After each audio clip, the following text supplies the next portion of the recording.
Bonjour à tous. Alors donc, nouvelle vidéo. Alors, je voulais vous donner des informations sur mes recherches. Donc, l'IMEC qui est à Caen, où il y avait les archives donc de la maison d'édition Hachette, j'ai appelé. Donc, comme quoi il aurait fallu au demeurant se déplacer, tout ce qui s'ensuit. J'ai appris qu'ils avaient donc un pied-à-terre sur, comment dire, un autre local sur Paris.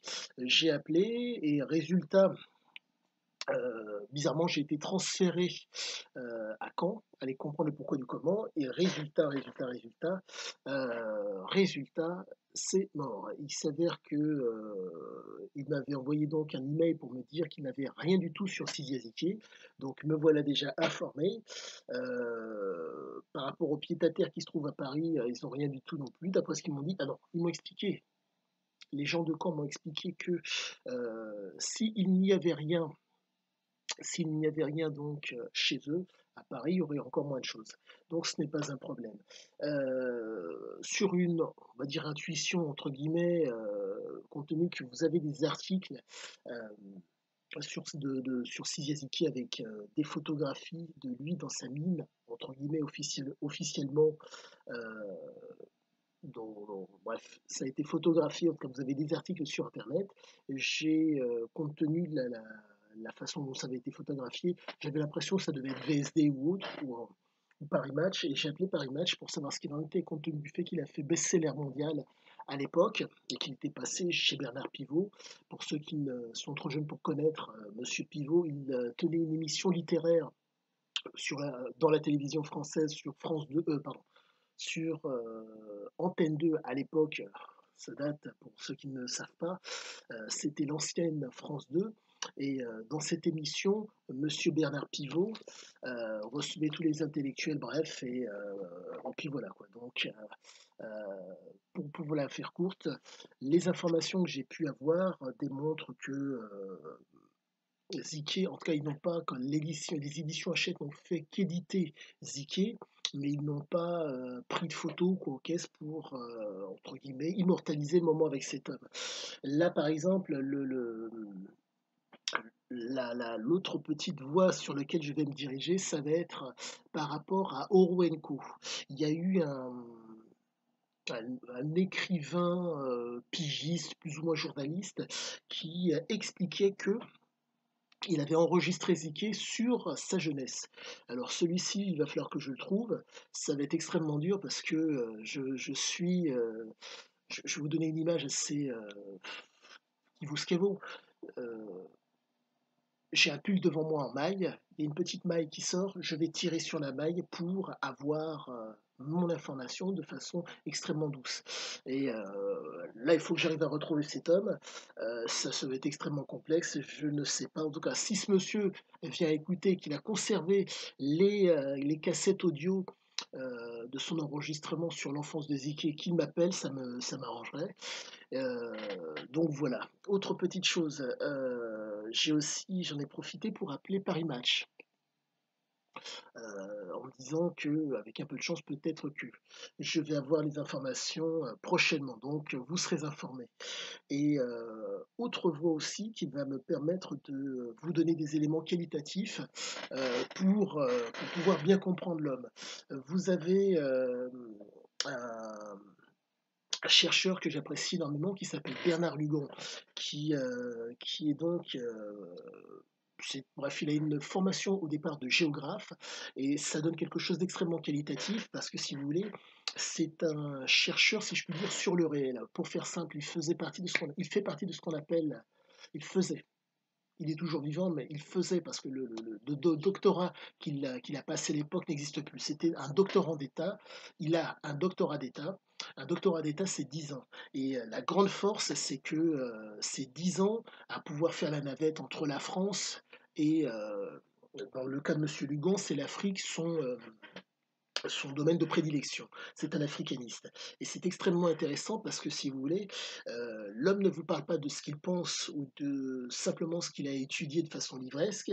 Il a corroboré, entre guillemets, il a pu affirmer, voire confirmer comment dire? Ses connaissances, c'est, par rapport au vécu, par rapport au réel et par rapport à la géographie. Ce qui fait que vous êtes face à un homme qui, n'est pas dans une démarche, comment dire? Qui en donne je dirais, je vous donne mon sen entre guillemets, c'est un sentiment, mais mon opinion du moment. C'est un, c'est un, comment dire? C'est un chercheur qui est très, très axé sur la vérité. Qu'entends-je par vérité? Quand vous êtes sur place, vous voyez la géographie, quand vous discutez avec les gens ou que vous allez faire des démarches, dans différents lieux pour avoir des informations livresques sur l'histoire. Vous vous intéressez à l'histoire. Donc, de surcroît, vous avez le réel qui est devant vous et vous avez les faits. Ce qui fait qu'il est dans le vrai, voire il dit vrai, voire c'est la vérité. De l'autre côté, cette capacité, en tout cas, de l'autre côté, vous avez donc des gens qui sont dans la croyance et l'idéologie. Et force est de constater que quand on est comme Bernard Lugan, un praticien du réel, c'est extrêmement intéressant. Ce que je voulais vous en dire, c'est que grâce à, comment dire, grâce à cette approche qu'a Bernard Lugan aujourd'hui, j'ai une perception d'autant plus fine du mental et du comportement de Cizia Ziquet. Je vais essayer de vous la faire aussi courte que possible. Ziquet n'était pas dans les sentiments, il n'était pas dans l'émotionnel. La raison en est simple. Comme il était immergé dans une aventure avec dans son cas, c'était la marginalité qui l'intéressait avec le risque de passer de vie à trépas, parce que, en tout cas, de subir plus ou moins les mêmes choses que les autres, de par son comportement, si je puis dire, marginal et de par sa plasticité. J'en reviens à ce que je vous disais, ce que je vous dis à de nombreuses reprises. C'est un jouisseur, un exploiteur, un homme qui ne trouve d'utilité à l'argent que lorsqu'il est utilisé, la flambe et le confort, mais tout en sachant que l'homme part de quasiment rien à chaque fois.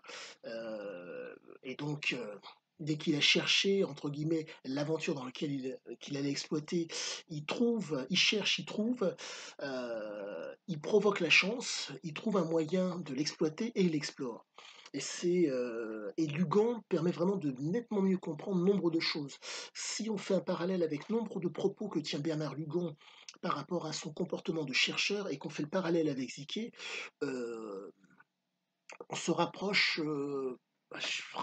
Allez, on va dire que comparaison n'est pas preuve, mais pour moi, ça importe énormément parce que je m'y retrouve énormément. Puis-je me prétendre un spécialiste de Euro? Entre guillemets, je suis spécialiste du texte. Là maintenant, il va falloir que je m'attelle aussi de minimum une fois par jour à regarder une carte du Costa Rica pour comprendre ce qu'il en est. Parce que un nombre de propos qu'il tient par rapport à ses allées et venues, euh, si j'étais costaricain et que je vivais sur place, cela me paraîtrait évident, ce n'est pas le cas. Mais force est de constater que euh, au niveau, comment dire, du récit, je me répète, le propos a l'air de se tenir, mais là, il me faut vraiment une assise d'autant plus, une acuité d'autant plus grande par rapport au visuel et à la compréhension de la géographie par rapport à ce qu'il en est. Il va vraiment falloir que je trouve le moyen peut-être d'aller au Costa Rica. Me connaissant, il y a de fortes chances que ça se fasse un jour, mais au-delà de ça, voilà. Donc, pour ceux et celles qui seraient intéressés, sachez que Monsieur Lugan a fait pas mal de vidéos. Ah oui, pardonnez-moi. Les vidéos de Lugan, j'en ai deux qui sont dans ma playlist. Ah, j'essaierai de vous donner des passages. Elles sont dans ma playlist, mais sachez que c'est certains passages de vidéos de cet homme qui sont extrêmement pertinentes, extrêmement intéressantes. Quoique je vais vous mettre sûrement dans la description les moments où il parle de ça, quoique oui, oui, quoique bon, je vais vous les mettre entièrement, simplement, je ne vais pas me prendre la tête.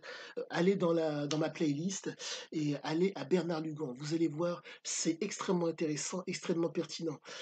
Si vous souhaitez, bien sûr, que je vous donne des détails par rapport à cela, c'est avec un grand plaisir que je vous les donnerai. Mais sachez que Lugan est vraiment extrêmement puissant pour une compréhension qualitative de nombre de choses qui nous environnent.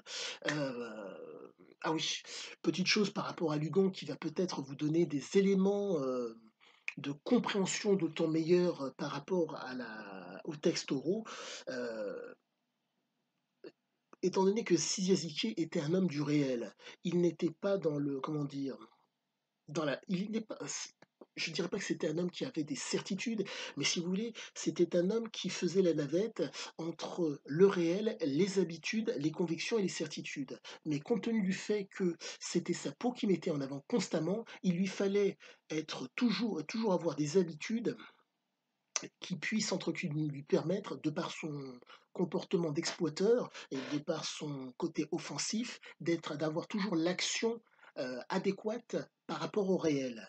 Action adéquate par rapport au réel qui fait que il a une conviction, mais il fait toujours la navette entre le réel et la conviction, qui peuvent amener des certitudes, mais dans lesquelles il ne reste pas parce qu'il a toujours l'habitude de s'appuyer sur le réel pour faire en sorte que ses actions soient qualitatives, font que par rapport au réel et par rapport aux habitudes et par rapport qu'il avait prises pour pouvoir être un exploiteur et donc faire en sorte que son aventure vienne à fonctionner, il y avait des réactions en face qui faisaient que il était, je ne dirais pas, c'est pas question d'être dans le vrai ou dans le faux, si vous voulez, il était en mesure d'agir toujours et toujours, d'avoir des actions euh, qui est une base réelle. Il n'était pas dans le sentimentaliste, dans le sentiment, il n'était pas dans l'émotion.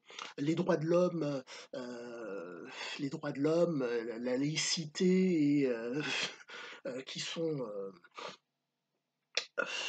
les droits de l'homme, la laïcité et zut, ah mince, j'en perds mon français. Et des choses communes à la France, ça lui passait au-dessus de la tête. Ce qui fait que vous êtes face à un type qui, compte tenu du fait que comment dire, vous avez, bon, pour en revenir à Barbaroja, par rapport à ce détail que je vous avais donné la dernière fois, Barbaroja avait une approche, si je puis dire, entrepreneuriale, une approche artisanale. Il était tout seul. Mais à la suite de ça, euh, quand Ziké est venu dans ce même endroit, il a voulu avoir une approche complètement différente.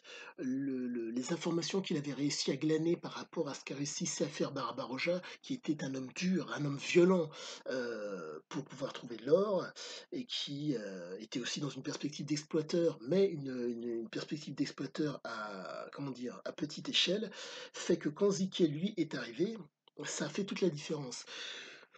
Ziké a eu une approche artisanale, si je puis dire, comment dire, pour pouvoir maîtriser son sujet sur l'or. Et, et donc, c'est d'une approche entrepreneuriale artisanale, il a voulu passer à une approche entrepreneuriale. Ce qui fait que pour pouvoir être dans une approche entrepreneuriale qualitative et qui fonctionne, il vous faut à tout prix, comme il était dans un cadre très très rude, euh, avoir une approche mentale qui fasse que ça fonctionne. Donc, être dur, l'émotionnel non, les sentiments non, les droits de l'homme non plus, mais tout en fonction de l'aventure pour que ça vienne à fonctionner. Je pense que je vous ferai ultérieurement une vidéo d'autant plus qualitative pour que vous puissiez d'autant mieux comprendre le côté, si je puis dire, comment dire, l'approche mentale pour avoir une gestion qualitative d'un groupe, de marginaux entre autres, mais avec, comment dire, euh, compte tenu du fait qu'il était dans une mine d'or, qu'il avait trouvé le filon qui était donc au niveau quantitatif, au niveau de l'or, c'était là. Au niveau qualitatif, ben, il y avait de quoi, entre guillemets, c'était de l'or qui lui permettait donc d'envisager de faire vivre tout un groupe. Donc je développerai ça ultérieurement pour que vous ayez une vision d'autant plus grande. Mais je me répète par rapport à Monsieur Bernard Lugan, pour ceux qui veulent le suivre, je vous mettrai dans la description, quoique non, regardez sur ma, comment ça s'appelle, tout, je vais vous les mettre quand même dans la description, les vidéos de Monsieur Lugan. Elles sont extrêmement pertinentes. Alors, il va falloir que je vous détaille ça, ça m'énerve. Bon, sachez que cette vidéo, je vais essayer vaille que vaille de vous mettre. Pour l'instant, je ne sais pas encore comment mettre des tranches de vidéos. Si vous pouviez, bon, si vous avez un lien pour m'expliquer comment mettre des tranches de vidéos pour que je puisse, pour étayer d'autant plus mes vidéos, pourquoi pas. De toute façon, je vais me battre vaille que vaille pour vous donner des éléments qualitatifs. Mais sachez que Bernard Lugan, aujourd'hui, m'a fait, entre guillemets, m'a dégrossi d'autant plus. Il m'a donné des éléments qui font qu'aujourd'hui, le comportement de Ziké est d'autant plus compréhensible parce que l'émotionnel et le sentiment n'étant pas présents, ça explique l'une des raisons pour lesquelles il a réussi son aventure. Pas de sentiment, pas d'émotion, qui font qu'il y ait une assise par rapport au réel, ce qui fait que la ligne droite, si je puis dire, ou la capacité est d'autant plus grande. Et vraiment, ça m'aide énormément à mieux comprendre nombre de choses qui nous environnent. Euh, Comme quoi vous avez comment dire? Bah, là, oh punaise, j'allais rebondir sur l'actualité récente, où un monsieur malheureusement a été tiré par la manche, par des voyous, du côté de Noisy-le-Sec, bref. Et digression qui vaut ce qui vaut, mais c'est simplement pour vous faire comprendre que vous avez le réel et vous avez les sentiments et l'émotion. Et donc, la force de Ziké, c'était le réel. Toujours s'appuyer sur le réel pour avancer. Et c'est ce qui fait réellement la différence. Et je pense que c'est l'une des raisons parmi tant d'autres qui fait que il ne s'en laissait pas compter par qui que ce soit.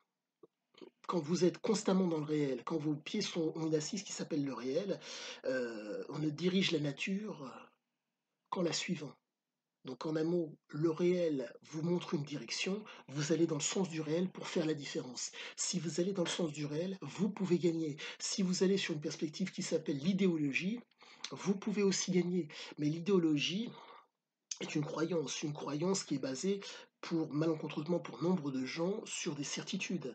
Mais dans le cas de Ziké, comme il était constamment dans le réel, et non dans l'émotionnel et non dans le sentiment, son réel, enfin, le fait d'être toujours assis sur le réel et d'être projeté par rapport au réel faisait il tapait tout le temps juste. Ce qui explique aussi son comportement, si je puis dire, de défoncé.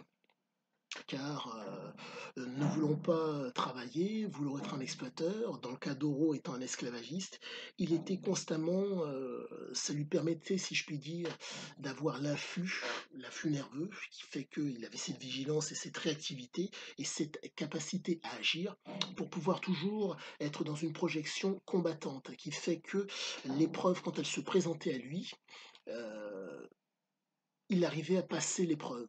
La raison en était très simple, c'est que entre le verre à moitié plein et le verre à moitié vide, pour lui, le verre était toujours à moitié plein. C'est ce qui fait réellement la différence. Nombre de personnes ont cette approche, si je puis dire, mentale, euh, de voir le verre à moitié vide. Mais il y a quelque chose à l'intérieur, ce qui fait que vous le vouliez ou pas, avec ce verre à moitié vide, vous êtes en mesure d'avancer, ce qui fait que au même titre que tout un chacun, nous allons tous mourir avec un verre à moitié vide ou à moitié plein. À moitié. Et donc, ce verre, cette contenance, fait toute la différence. Et donc, c'est une constante qui est chez Ziké. C'est cette constante-là dont je vous parle et qui peut réellement faire la différence sur nombre de points. Pour moi, part dans la compréhension aussi dans ma vie personnelle parce que le propos est extrêmement puissant.